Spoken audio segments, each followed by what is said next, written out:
presentation about AI in power electronics for industrial vehicles. We have James Spencer here. He has over 10 years experience in the power electronics sector, from design through to application support. He specialized in supporting a device range of products including AC-DC power supplies and DC-DC converters from a few tens of watts to several kilowatts. He has also worked in many application areas with the electronics industry, including medical, high-end industrial, networking, telecom, server, storage, networking, and e-mobility applications. He worked in California for 1 year, leading a technical product transfer project. And we have amateur Hiro Waye. He graduated from Boston University School of Business in 2024, majoring in finance and global business. He specialized in analyzing macroeconomic trends and market dynamics across the technology sector with a focus on artificial intelligence, data centers, cybersecurity, robotics, and e-mobility. He works centers on translating market insights into strategic direction, supporting innovation and growth in advanced power solutions. With a strong foundation in finance and global strategy, Hiro takes an analytical, forward-thinking approach to navigation fast-changing industries. So that's promising. Stage is yours. Thank you, Annika. I'm James Spencer, I'm a technical product specialist working for Calex, as a Murata company. And my name is Hiro Waye. I am the strategic business analyst at Calex. So today we want to talk about power electronics and how AI is disrupting that, but all the way from component level to system architecture for the vehicles themselves, for industrial vehicles, off-road, and electrification as these trends are increasing. AI is propagating very fast. So we want to take a look, a deep dive into the components, how AI is fundamentally changing power electronics and power conversion, power architectures, all the way up to system level benefits, as well as the construction or agricultural, the work sites themselves.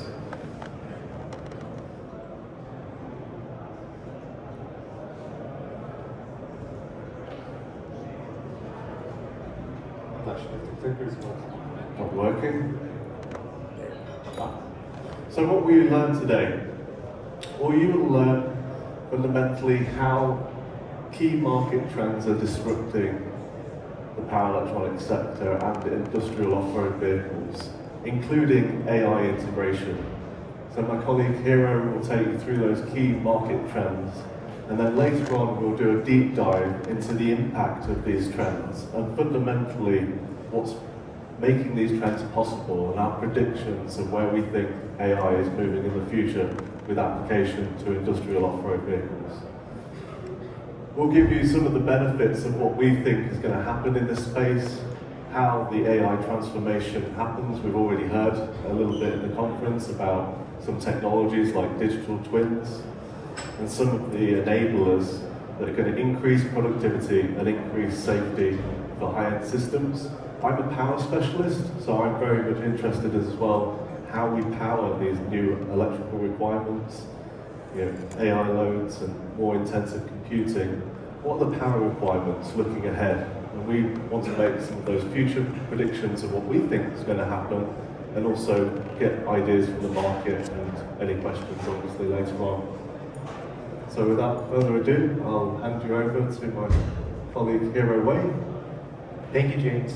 So the industrial vehicle industry is evolving fast, and as most of us know, AI is at the heart of this transformation, unlocking new levels of operational efficiency, emissions reduction, smart capabilities, automation. And this is really good news for most of us, because that means less time in the office and more time at the local pub while AI does our work for us. But anyways, from our market analysis, we found out that two sectors are projected most growth within the entire industry by 2035. So let's dive into some numbers. So the first market is the electric construction market. As of last year, the market value is between 12 to 13 billion dollars, and forecasts are projecting an annual growth rate up to 23%. That means by 2030, we can see this market reach a staggering number of $35 billion and $67 billion by 2035. Compact electric machinery is leading this charge, as we are going to see the market transition from pilot trials to full-scale deployment. On the other hand, the electric agricultural sector is still in its early growth phase. As of last year, the market value was $3 billion, and forecasts are projecting an annual growth rate up to 15%. That means by 2030, we could see this market double and hit a staggering number of $11 billion by 2035. Electrification, sustainability, and robotics are driving the next wave of smart farming solutions. So you guys might be wondering what's helping this momentum and what could possibly hurt the momentum of these two sectors. Well, James and I did a deep dive research on the drivers as well as barriers to off-road tech adoption. The main drivers include sustainability goals that we are all trying to reach, the increase in government support, and smarter automation with the help of tech giants such as NVIDIA, Amazon, Google, etc. However, barriers remain, such as the high upfront cost, the limited charging infrastructure, especially in the rural areas, as well as the limited availability of new models. So, in addition to our market forecast research, James and I examined the projected timeline for AI integration in both these sectors. For the electric construction sector, there was a less than a 10% AI adoption rate as of last year. And forecasts are projecting this number to reach to 20 to 30% by 2030. By 2035, over half of these machineries will be AI enabled. And this is not just about electrification. It's about turning these machines to become smarter and safer on the job sites. Farming is also going smart. Similar to the construction sector, there was a less than a 10% AI adoption rate for this market as of last year. However, forecasts are projecting this to reach up to 30% by 2030. By 2035, over 70% of these vehicles will be AI enabled, whether it's fully autonomous or semi-autonomous, making agricultural more data-driven and efficient. Thank you, Hiro, for those key market insights. And I see lots of people in the audience taking photos, so that's very good.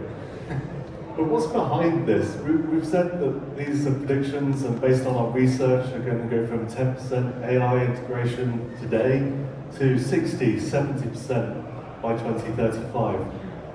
Myself and Hiro have done further research and looked at some of the biggest tech giants out there in the world, including the likes of NVIDIA, and I should probably put Tesla on this list as well. All of this is going to be powered by what we're calling Edge AI. If you don't know what Edge AI is, it's basically moving the compute power to where the vehicle is, or at the edge, where the data is requested, or where the interface is, where it's being processed. So by moving that onboard compute power to the vehicle, traditionally done in data centers at the moment, and I'll present a little bit in a minute about that and AI models. But by moving that compute power to the vehicle, you end up with a smarter system, with more sensory data. AI loves data, so if it can compute on the vehicle, it can be safer, better optimized at a system level, but even fleet levels. Of course, by having that onboard compute power in the vehicle, it's going to actually accelerate the likes of semi-autonomous and fully autonomous technologies as well in these electric off-road vehicles, industrial off-road vehicles. So, what me and Hiro have done, we've looked, and at the moment we're tracking AI models around the globe, looking at AI models trained in data centers. And so, each one of these dots here represents an AI model, classically trained in a data center. On the left-hand side, you can see training compute power. Now this is trillions upon trillions of calculations per second, complex calculations per second, measured in teraflops, even heading towards petaflops. And we're currently tracking models above 10 to the 23 floating point operations. It's a measure of compute power. You can see Along the base axis, along the x-axis, you can see the publication date, so when was the model launched. And there's a massive buzz around AI, it's happening very fast. ChatGPT, how many people in the audience in the room today use that app on a daily, weekly basis? A show of hands?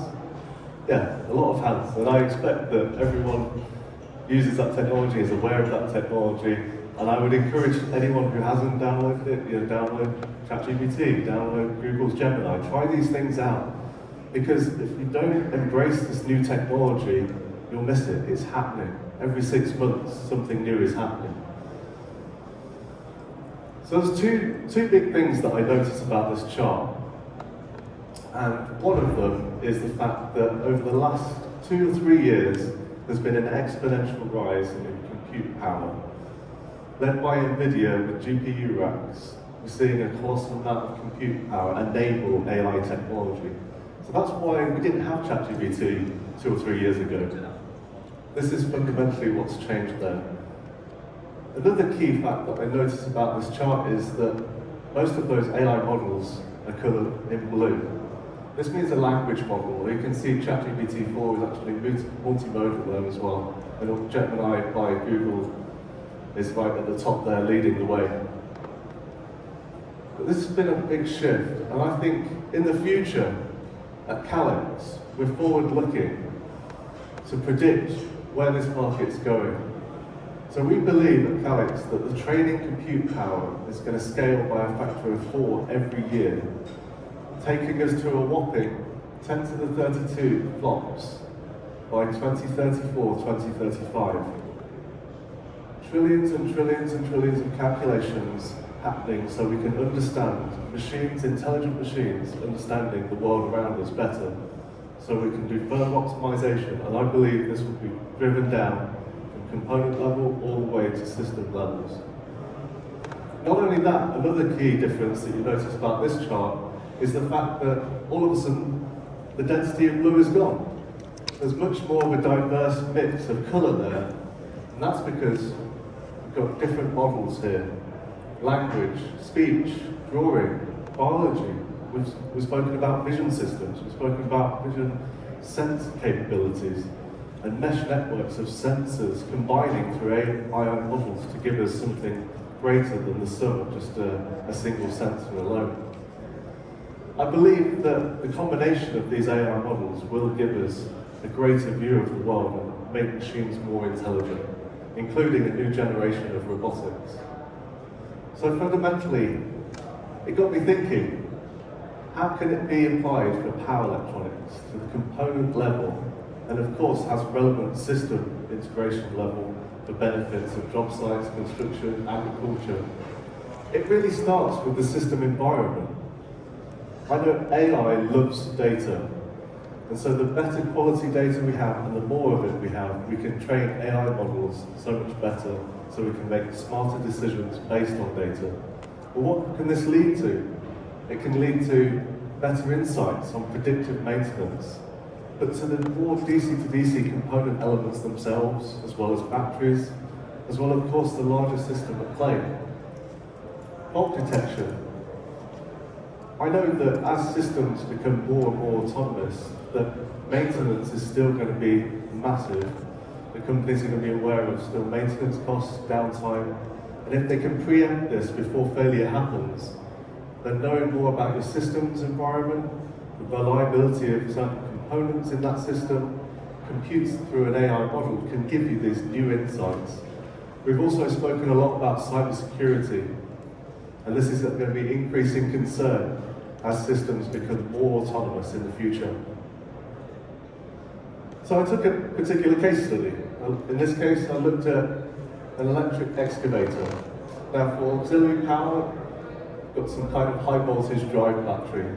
And in between, you've got some kind of DC to DC converter, making sure that loads and sources are speaking the same power language, the requirements are matched, well optimized, balanced.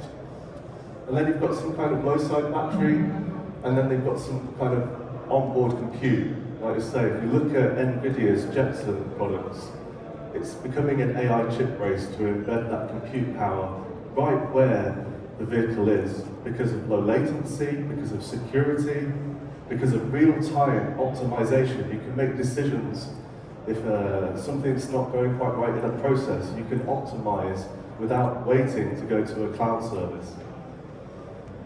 And so all of this I see can combine with additional sensors on the vehicle to make systems more aware, more safe, protected, reliable, and give companies an idea, a better indication of maintenance strategy. So I'll take another deep dive. I'm a power electronics guy. I like power converters. So here is a typical architecture. You have a DC to DC converter in the middle. You've got two batteries either side, and then you're going to have some auxiliary loads on this low voltage side. Of course, you've got communications, can be through Ethernet or campus, but you've got a number of different parameters about each of these components. For the DC to DC converter, you might be looking at transient events, temperature at various different points around the design, overcurrent, OCP, overcurrent protection, fault triggers. You can do the same with the batteries. So what's the state of charge? How many cycles has that battery had? What's the temperature of individual cells, or maybe at certain locations around the cell? All of this can be linked and trained through artificial intelligence models deployed at hardware level. We want to understand at Calex what the power requirements of that are. So let's strip away the body. I often say that DC to DC converters, if they were like a musical band, they would be the drum. Because they're rarely seen unless you peel away that body. But they're fundamentally making sure that every load in that system, every source is speaking the same power language through different voltage architectures and buses. And I think with optimized real-time insights on each of these components here, you've got the battery pack, DC to DC converter, the motors, the inverters. You can see autonomous navigation systems in the future, more embedded compute, NVIDIA systems maybe going on these vehicles for off-road applications, the Jetson series. And all of these insights can be computed to give you real-time diagnostics of all of these components around the system. All of a sudden, you're more aware of your system. And you can cascade that up to operational level, where you can see all your vehicles, your fleet management. And we'll talk a little bit about simulations and optimization and digital twins later. So speaking about digital twins, I took an example of a farm. Of course, we've spoken about digital twins at this conference, and really they are an advanced simulation of the real world. As advanced we can make it to real life. But we can apply AI to these digital twins to draw deeper insights and fundamentally make smarter decisions. This will lead businesses to cost savings, faster problem solving, and importantly, making mistakes in the virtual world so we can get it right first time in the real world. So where's it all going? What's the future have in store for off-road vehicles, electrification, and AI? Well, as Hiro said, with key market insights, there's going to be a huge surge of autonomous integration powered by AI, and that 10% today moving to 60 to 70% AI integration in 2035. This is going to be backed by products through like AMD, NVIDIA, Tesla maybe, and importantly, AI models growing more compute power exponentially, scaling by a factor of 4, is what we believe every year. I believe that the models themselves will become greater than the sum of the parts when they're diverse, once we have just as many vision systems as language models, as dexterity. I say if you ask a robot to tie a shoelace, that's dexterity. Sounds easy for us humans. We have the feedback control, but it's going to take AI optimization to get to those dexterity levels that are required. This can all lead to a safer world, predictive maintenance, which is still going to be important to many companies as systems go more autonomous. Maintenance is still going to be key. So thank you for your time today. I've been James Spencer from Calex. My name is Hiro, Waye, Strategic Business Analyst. And it's been a pleasure to present to you today. We welcome any questions.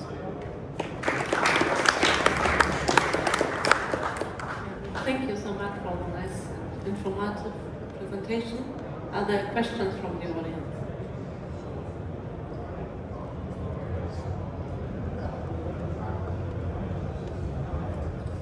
So obviously this seems like obviously a big deal for a lot of companies, right? But on the end user side, do you know of like there's a lot of demand for this stuff, or is this going to cost significantly more? Is it going to be a little bit slower maybe on the end user side?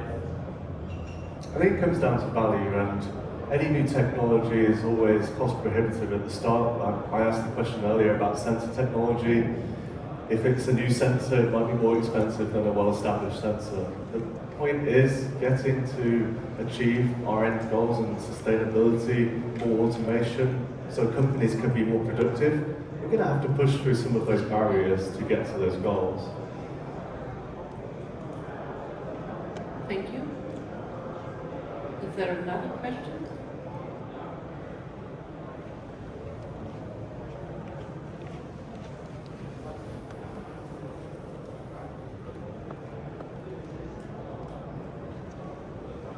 Thank you for the presentation. This is a kind of, let's say, white paper, how we can use the AI and the hardware level. But we are willing to learn more. Do you have some concrete example of this application? At the moment, the case studies are very much our projection. I'm a future technologist. I'm looking about requirements. But it's coming. We saw yesterday Case New Holland. I don't know if you caught the presentation from Dr. Francesca yesterday, but these systems are coming and we need to be prepared for the future. Over the next 10 years, AI is evolving fast. Right? I asked the question, who uses ChatGPT, Google's Gemini? Quite a lot of people put their hands up. Next 6 months, the compute power is scaling more, but we have to be so close to this technology because it's happening so fast. The great thing is, the more we use it and interact with it, the better it becomes. It's going to have, once businesses see the value in what it can do at their fleet level, it's going to save businesses a lot of money and make it more productive. Maybe there's a little, Hiro went through some of the detractors, so maybe you can comment. Yeah, so a lot of my research did come from NVIDIA's website actually. If you go on their website, they have like a section where they're sponsoring small startups, mostly in North America, where they're giving them their Jetson product to enable AI capabilities, especially in agriculture. So I could give you a list of those companies after this presentation later on, but I don't know them off the top of my head. But we are located at booth 2110, so after the presentation, if you'd like to meet, I can give you the website. Thank you. Thank you. So, one last question. It's a very quick one. Just wanted to clarify, Hiro, you had some fantastic insights on how the market is supposed to be growing and the penetration for AI and autonomousness in vehicles. I just wanted to clarify, that was only for electrified machineries? Electrified construction and agricultural vehicles, yes. All right, I just wanted to clarify. Thank you very much. Yep. So, thank you everybody for your attention, for your thoughts, for your presentation. We are at the end of the session. I think you are here, you can answer questions if there are some left. And yes, thank you. I think we see us in 18 minutes at 3:30. If you want to continue the questions, it's 2110. Thank you. Thank you.